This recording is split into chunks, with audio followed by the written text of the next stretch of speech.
ये बहुत समझदार आईएएस बन सकती थी, बट इनकी किस्मत इतनी अच्छी थी कि एक लाल बत्ती और एक नौकर के चक्कर में इन्होंने अपनी मेहनत, अपनी पढ़ाई, अपनी ट्रेनिंग सबको आग में झोंक दिया और इनको नौकरी से निकाल दिया गया। इनका नाम है पूजा खेड़कर।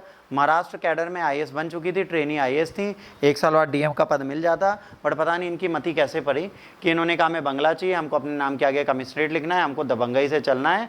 और भाई साहब यूपीएससी ने जांच की, पता चला इनके सारे फेक डॉक्यूमेंट्स हैं। इसके बाद इनको नौकरी से दिया निकाल। जैसे इनको नौकरी से निकाला, कमीशन ने 31 जुलाई को, ये कल पहुंच गए supreme court, high court, Delhi high court में जाके इन्होंने अपील कर दी है कि मेरे को नौकरी से इन्होंने क्यों निकाला, बताओ। हाँ, दिल्ली हाई कोर्ट से कहा है कि मेरे को अनजस्ट तरीके से निकाला गया है, मैं बहुत गरीब हूँ।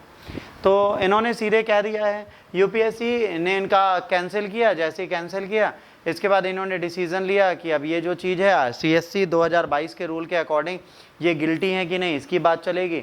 अब ये कहाँ चली गई, ये चली गई हैं सीधे supreme court. UPSC said that the careful considered the request of Pooja Khedkar in order to meet the end of justice. She granted time till 3:30 PM on 30th July. Enable her to submit the response of the panel. Panel को response इन्हें दिया नहीं, इसके बाद इन्होंने इनकी पूरी नौकरी कैंसिल कर दी और इनके सारी कैटेगरी को कैंसिल कर दिया। ऑल द इस टाइम पर ये कुछ नहीं कर पाई। यही रीज़न था कि पूजा मैम को पूरी तरीके से हमने होल्ड किया और हमने कहा मैम आप अपने घर जाइए, आराम करिए, अब हमारे पास आपके लिए कुछ नहीं बचा। तो नहीं, यूपीएससी ने उसके खिलाफ ही अब गई हैं। अब हाईकोर्ट डिसीजन देगा।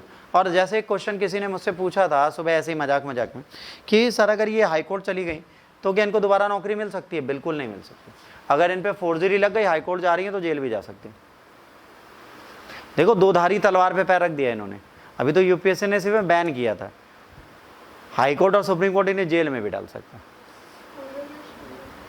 हमने कहा ना